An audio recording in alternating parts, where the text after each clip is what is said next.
Bonjour, je suis Justine Lambollet, naturopathe et healpractiqueur, auteure de Jeûner à la maison, le guide pratique pour faire un jeûne ou une cure détox chez soi et pratiquer le bonheur, passeport pour la santé.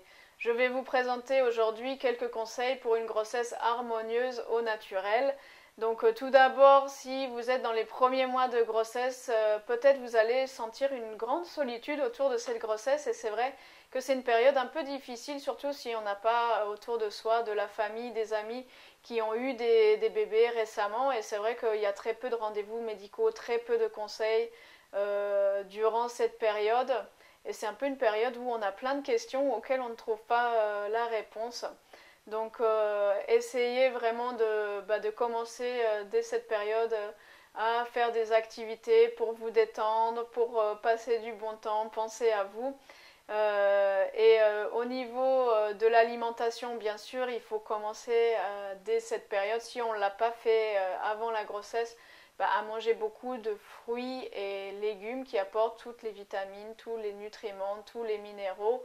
Je sais qu'on vous dit pendant la grossesse attention à la toxoplasmose, attention à la listériose, etc. Les fruits et les légumes crus bien lavés, il n'y a aucun souci, c'est là que vous allez prendre vraiment tous les minéraux et les vitamines, donc allez-y, régalez-vous. Et avoir un extracteur de jus pour se faire des jus de légumes et de fruits pressés chaque matin ou plusieurs fois par jour, c'est vraiment essentiel, donc c'est vraiment l'outil qu'il faut avoir durant sa grossesse. Également, je vous conseille de commencer à prendre du sérum de Quinton vraiment dès le début de la grossesse. Donc bien sûr, pendant les 3 premiers mois, on va en prendre un peu moins. On va prendre par exemple 30 millilitres par jour. Ensuite, durant le second trimestre, on va prendre 50 millilitres par jour. Et pour finir, à partir du 7e, 8e mois, à 100 millilitres par jour. Donc le sérum de Quinton, pour les personnes qui ne connaissent pas, c'est de l'eau filtrée de mer puisée à grande profondeur. Et l'avantage de ce sérum de Quinton, c'est qu'il contient la totalité des éléments de la table de Mendeleïev et c'est vraiment quelque chose qui va vous aider tout au long de la grossesse, surtout par exemple au début, lorsqu'on a un peu la nausée, qu'on a des malaises, qu'on a des hypoglycémies, des baisses de tension, le sérum de Quinton, c'est vraiment ce qui va vous aider. Pour la nausée, au début de grossesse, je conseille bien sûr le gingembre. Donc le gingembre, on peut le prendre cru, coupé en petits morceaux sur l'alimentation, et aussi on peut faire des tisanes de gingembre. En homéopathie, on peut prendre des granules de Nux vomica en 5 CH. Si les nausées ne passent pas, moi je conseille de faire un mini-jeûne. Donc attention, un mini-jeûne de 12 heures à 24 heures maximum avec des jus de légumes ou des jus mélangés avec des fruits pour donner un petit goût sucré et éviter les hypoglycémies.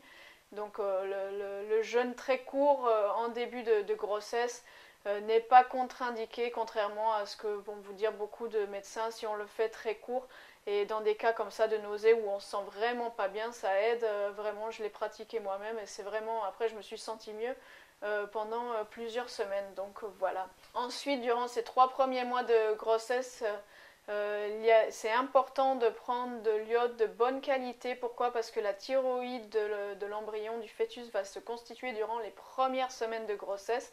Donc je vous conseille de prendre du fucus, fucus versicolore. Donc le fucus, on peut le commander dans différents laboratoires. Moi je le commande au laboratoire La Royale qui a des plantes de très bonne qualité. Ensuite, durant ces 3 premiers mois, vous pouvez aussi commencer à prendre de la spiruline. Donc pareil, spiruline de bonne qualité, 2 à 3 grammes par jour. Ensuite, nous arrivons au second trimestre de grossesse, le mois 4, 5, 6. Donc ce sont des mois où généralement il y a un ralentissement du transit intestinal, on sent un peu de constipation passagère. Donc vous pouvez prendre un probiotique de bonne qualité. Moi je conseille toujours les probiotiques de La Royale. Pourquoi? Parce qu'ils sont de souche humaine. Donc le Nerflore ou le Proflore de chez La Royale. Donc un bon probiotique et aussi des produits qui vont vous aider à libérer l'intestin. Donc il y a le pianto gastronomique. Le pianto, c'est quelque chose vraiment, on dit qu'aucun intestin ne lui résiste. Donc ce qui est bien avec le pianto, c'est que non seulement ça libère l'intestin, mais ça contient beaucoup de nutriments puisque c'est à base de fruits et légumes compressés en fait. Et sinon, vous pouvez prendre aussi un peu de chlorumagène ou du chlorure de magnésium quand vraiment vous sentez qu'il faut libérer cet intestin. On conseille aussi le vinaigre de cidre, pourquoi pas. Après, il y a plein de choses naturelles et plein de recettes de grand-mère que vous pouvez utiliser. Et durant ce second trimestre de grossesse, j'ai pris aussi des feuilles d'olivier, de l'infusion de feuilles d'olivier. Pourquoi? Parce que ça m'a permis de m'apporter beaucoup de nutriments durant cette période et j'avais aussi souvent des malaises, donc c'était non seulement le sérum de Quinton et l'infusion de feuilles d'olivier, et donc le produit c'est Olife et il y aura le lien qui va s'afficher en dessous si vous le souhaitez en prendre. Il faut en prendre environ 50 ml par jour, ça fluidifie surtout la circulation sanguine, la circulation du vaisseau. Il faut savoir que le volume sanguin augmente environ de 25% durant la grossesse pour apporter les nutriments au bébé, etc. Donc votre circulation sanguine est souvent ralentie, on a souvent un peu les jambes lourdes, etc. Donc le Olife, c'est vraiment un produit miracle pour cette période. Ensuite, nous arrivons au troisième trimestre. Donc, dernier trimestre, c'est vraiment la finalisation du bébé. À 7 mois, le bébé va peser 1 kg. À 8 mois, il va peser environ 2 kg pour finalement arriver à 9 mois, 3 kg. Donc, vous voyez, il triple son poids dans les 3 derniers mois. Donc, c'est une période qui est quand même assez fatigante où on a besoin de beaucoup de nutriments, beaucoup de vitamines. Donc, encore une fois, on pense au jus de légumes pressés à l'extracteur. On pense aussi à continuer la spiruline. Peut-être que la spiruline ne suffira pas, vous verrez vos analyses de sang. Le fer est parfois tellement bas qu'il faut prendre du fer, se supplémenter en fer, mais ne prenez pas le fer chimique de synthèse que l'on vous prescrit. Prenez du fer d'origine végétale. Moi je prends du Floradix que l'on trouve en comprimé maintenant. Il existe en sirop, mais le sirop ça contient beaucoup de sucre, donc préférez les comprimés. Ensuite, on peut prendre aussi de l'homéopathie suivant les maux de fin de grossesse. Ça, votre sage-femme homéopathe pourra vous conseiller par rapport à cela. Et durant les derniers mois de grossesse, moi je prends aussi un probiotique, mais un probiotique pour enfants. Je prends le ProKid Flore de chez La Royale. Pourquoi? Parce que 2 mois avant la fin de grossesse jusqu'à 2 mois après l'accouchement, en fait, cela va donner les bactéries infantiles pour le bébé à venir. Et bien sûr, durant le dernier mois de grossesse, on dit à partir de la semaine 34-35, on commence les infusions de feuilles de framboisier. Donc le framboisier, grande plante de la femme en général, c'est bon pour plein de choses, que ce soit les menstruations difficiles, en période de transition d'adolescence, en période de ménopause, pendant la grossesse. Ça favorise le ramollissement du col et aussi éviter des contractions utérines inefficaces et douloureuses. Donc les feuilles de framboisier, il faut en prendre quand même pour que ça puisse marcher, presque 1 litre par jour le dernier mois.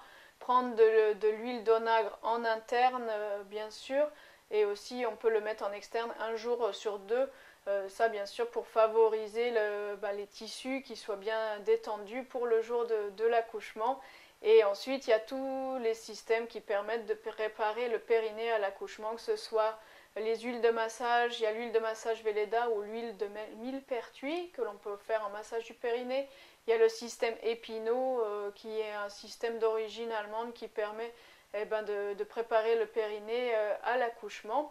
Et ensuite, vous pouvez prendre aussi tout ce qui vous permet d'être détendu, que ce soit des compléments alimentaires, mais aussi, voilà, c'est la période où il faut se détendre, préparer, respirer, faire de la méditation. Et durant le dernier mois, quand on est dans le terme, il faut bien sûr préparer le bébé à son arrivée et lui parler et lui dire que l'on est prêt à l'accueillir quand il le souhaitera.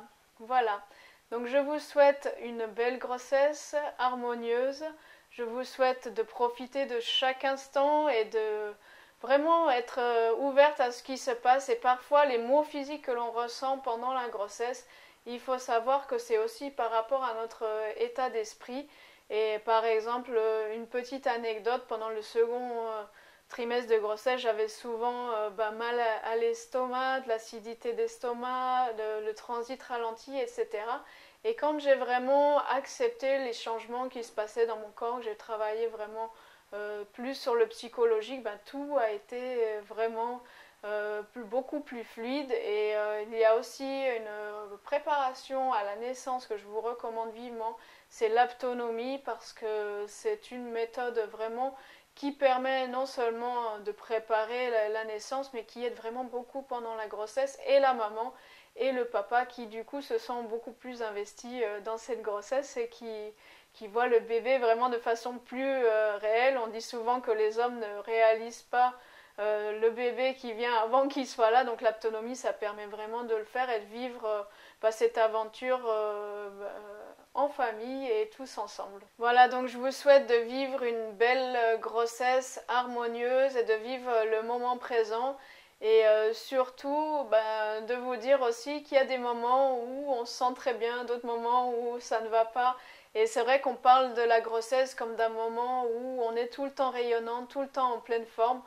Personnellement, ça n'a pas toujours été le cas. Il y avait des jours où je me sentais pas bien physiquement, où je me sentais pas bien psychologiquement, etc.